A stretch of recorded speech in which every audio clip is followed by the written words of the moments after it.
자, 이렇게 확진자가 급증하는 가운데 정부가 그동안 무료였던 치료비를 개인에게 물리는 방안도 검토하고 있습니다. 물론 아주 신중한 입장이긴 합니다만 먼저 국무총리의 발언을 들어보시고 이 경우에 어떤 장단점이 있는지 따져보도록 하겠습니다. 치료비 환수, 손해배상 등 구상권을 적극적으로 행사하겠습니다. 자, 윤슬기 기자, 일단 정부가 치료를 해주고 나중에 그 치료비를 청구하겠다 이런 뜻이죠? 네, 그렇게 볼 수 있습니다. 그런데 코로나 환자 같은 경우에 대개 치료비가 얼마나 듭니까? 네, 이번 환자의 평균 치료 기간은 20.7일인데요. 치료비는 증상별로 다릅니다.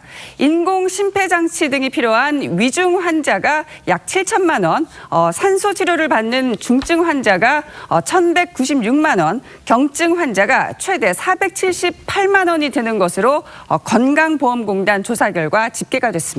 아, 치료비가 예상보다 상당히 많이 드는군요. 그런데 그동안은 환자들이 이 치료비를 전혀 내지 않았습니까? 맞습니다.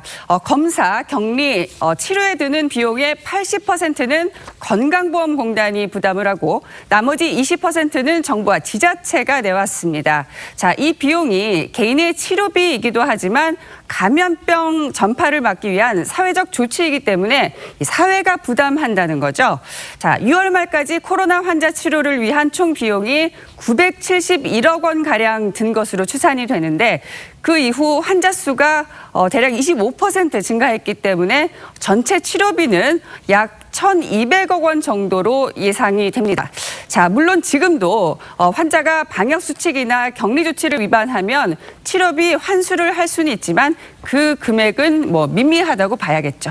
자, 이렇게 개인에게 치료비를 청구한 경우 말고 지자체가 방역 비용 자체를 물어내라고 소송을 거는 경우도 있잖아요. 지난 6월 대구시가 신천지교회와 이만희 총회장을 상대로 낸 1,000억 원대 손해배상 청구 소송이 있죠. 자, 교회가 방역을 고의로 방해를 했는지 감염 확산에 교회 책임이 어디까지인지 이 두 가지가 쟁점입니다. 또 제주도가 이 증상이 있는데도 제주를 여행한 유학생 모녀를 상대로 1억 원대 손해배상 소송을 내기도 했죠. 예. 자, 오늘 정부가 예고한 소송도 같은 종류지만 이 실제 의미는 좀 다를 수도 있습니다. 법조계의 의견 들어보실까요?